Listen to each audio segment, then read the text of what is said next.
പണ്ടൊരു ചൊല്ലുണ്ട്, നമ്മളെപ്പോഴും പറയുന്ന പോലെയാണ് പുലി വരുന്നേ എന്ന് പറയും. അതേപോലെ തന്നെയാണ് നീറ്റ് ആസ്പിരൻസ് നമ്മൾ റിവിഷൻ എന്ന് പറയുന്ന ആ ഒരു പാറ്റേൺ കാണൽ. നമ്മൾ സ്റ്റാർട്ടിങ് മുതലേ നമ്മളെപ്പോഴും എല്ലാ ഇൻസ്റ്റിറ്റ്യൂട്ടുകളിലും നമ്മളടക്കം പറയുന്നതാണ്, പിന്നെ റിവിഷൻ വന്നാൽ പൊളിക്കും, റിവിഷൻ ഹെവി ആണെന്ന് പറയും. അങ്ങനെ റിവിഷന് വേണ്ടി വെയിറ്റ് ചെയ്യുന്ന കുറേ ആൾക്കാരുണ്ട്. ആ സമയത്ത് ചിലപ്പം ഫസ്റ്റ് പ്രിപ്പറേഷൻ സമയത്തോ അല്ലെങ്കിൽ ലേണിംഗ് ഫേസിലൊന്നും അങ്ങനെ പ്രിപ്പറേഷൻ സ്ട്രോങ് ആക്കി കൊണ്ടുവന്നുണ്ടാവില്ല.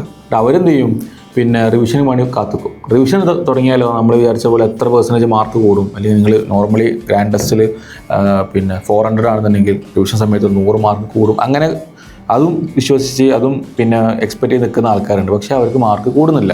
അത് ഈവൻ ആഫ്റ്റർ റിവിഷൻ സ്റ്റാർട്ട് ചെയ്തതിന് ശേഷം ഒരു മാസം കഴിഞ്ഞതിന് ശേഷം പോലും എന്ത് ചെയ്യുന്നില്ല, മാർക്ക് കൂടുന്നില്ല, മേ ബി മാർക്ക് കുറയുന്ന ആൾക്കാരുണ്ടാവും. അപ്പോൾ അതിൽ ഈ പുലി വരുന്ന പോലെ തന്നെ പുലിയിട്ട് ഒന്നും ചെയ്തില്ല, പക്ഷെ വന്ന സമയത്ത് നമുക്ക് കറക്റ്റ്ലി പ്രിപ്പയർ ചെയ്യാനും പറ്റിയില്ല.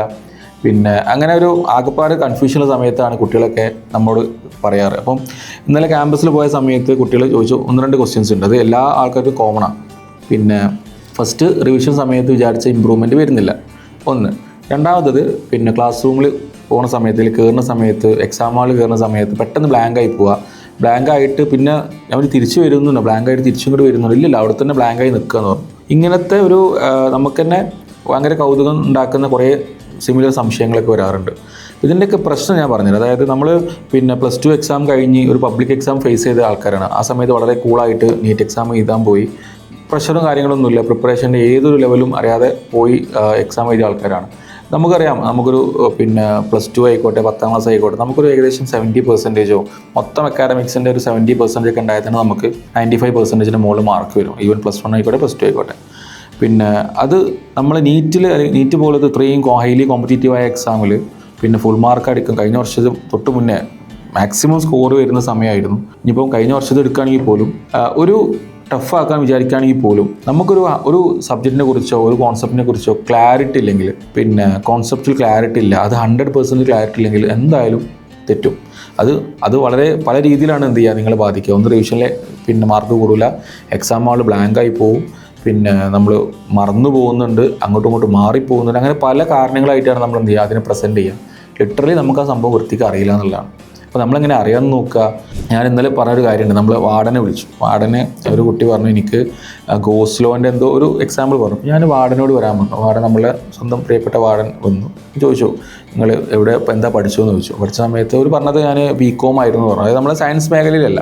ഓക്കെ, ഞാൻ എന്ത് ചെയ്തു, ഈ പറയുന്ന സംശയമുള്ള സംഭവം ആ വാർഡന് പറഞ്ഞു കൊടുക്കാൻ പറഞ്ഞു. വാർഡൻ ചോദിക്കുകയാണ് എന്താണ് ഗോസ്ലോ അല്ലെങ്കിൽ എന്താണ് ഗ്രാവിറ്റേഷണൽ കോൺസ്റ്റൻറ്റ്, അങ്ങനെ കുറച്ച് ഡൗട്ടുകൾ ചോദിക്കുന്നു. അത് എന്താണ് കറക്റ്റ് അവർക്ക് പറഞ്ഞു കൊടുക്കാൻ പറ്റുമെന്ന് ചോദിച്ചു. അപ്പോൾ ആ കുട്ടിക്ക് പറഞ്ഞു കൊടുക്കാൻ പറ്റുന്നില്ല. അതായത് കോമൺലി ഇതിനെക്കുറിച്ച് അറിയാത്ത ഒരാൾക്ക് പറഞ്ഞ സാധനം പറഞ്ഞു കൊടുക്കാനുള്ള ആ ഒരു കോൺസെപ്റ്റിൽ കോൺഫിഡൻസ് ആ കുട്ടിക്കില്ല.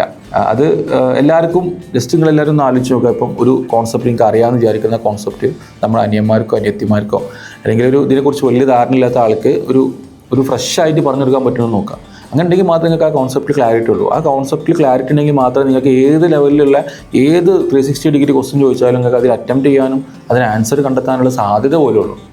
അപ്പോൾ അങ്ങനെ പിന്നെ ഈ ഒരു സമയത്ത് നമ്മൾ എന്തും പ്രിപ്പറേഷന് ലാസ്റ്റ് ഡേയ്സിലോട്ട് പോകുന്ന സമയത്ത് കോൺസെപ്റ്റിൽ ക്ലാരിറ്റി ഇല്ലെങ്കിൽ ഈ പറയുന്ന പോലെ കുറേ പ്രശ്നങ്ങൾ വരും. അത് പല രീതിയിൽ പ്രസൻറ്റ് ചെയ്യും. അപ്പോൾ നിങ്ങൾ ചെയ്യേണ്ടത് ഇത്ര മാത്രമേ ഉള്ളൂ. ഇനിയുള്ള 40 ഡേയ്സിൽ നിങ്ങൾ ഒരു ടിപ്സ് പറയുകയാണെന്നുണ്ടെങ്കിൽ നിങ്ങൾ എന്ത് ചെയ്യാം, ഇപ്പോൾ എല്ലാ കോൺസെപ്റ്റുകളും ക്ലാരിറ്റിയിൽ പഠിക്കണം എന്ന് തന്നെയാണ് ഞാൻ പറയുള്ളൂ. അതിനുള്ള സമയം ഇല്ലെങ്കിൽ എന്ത് ചെയ്യുക, വളരെ ഇമ്പോർട്ടൻ്റ് ആയിട്ട് വരുന്ന കാര്യങ്ങൾ നിങ്ങൾ എന്ത് ചെയ്യുക, ഇതിൻ്റെ കോൺസെപ്റ്റ് ക്ലാരിറ്റി വരുത്തുക. അതൊരു 100% നിങ്ങൾ എന്ത് ചെയ്യണം, അത് നിങ്ങൾക്ക് കോൺഫിഡൻ്റ് ആയിരിക്കണം. ഓക്കെ, കോൺഫിഡൻ്റ് ഇല്ലാത്ത പക്ഷേ നിങ്ങൾക്ക് ഈ പറഞ്ഞ പോലെ എക്സാം ഹാളിൽ കയറുന്ന സമയത്ത് കോൺഫിഡൻസ് കുറയും. കോൺഫിഡൻസ് കുറയുന്ന സമയത്ത് അപ്പോൾ ആ ക്വസ്റ്റ്യൻ തന്നെ കാണും. ആ ക്വസ്റ്റ്യൻ കാണുമ്പോൾ ബ്ലാങ്ക് ഔട്ടായി പോകും. പിന്നെ തീരെ കോൺഫിഡൻസ് ഇങ്ങനെ ബ്ലാങ്ക് ഔട്ടായി തിരിച്ചു വരില്ല. ഈ ബ്ലാങ്ക് ഔട്ടായി പോകുന്നതും അതുപോലെ തന്നെ അങ്ങനത്തെ സാധനങ്ങളൊക്കെ സ്വാഭാവികമായി നടക്കുന്ന കാര്യമാണ്.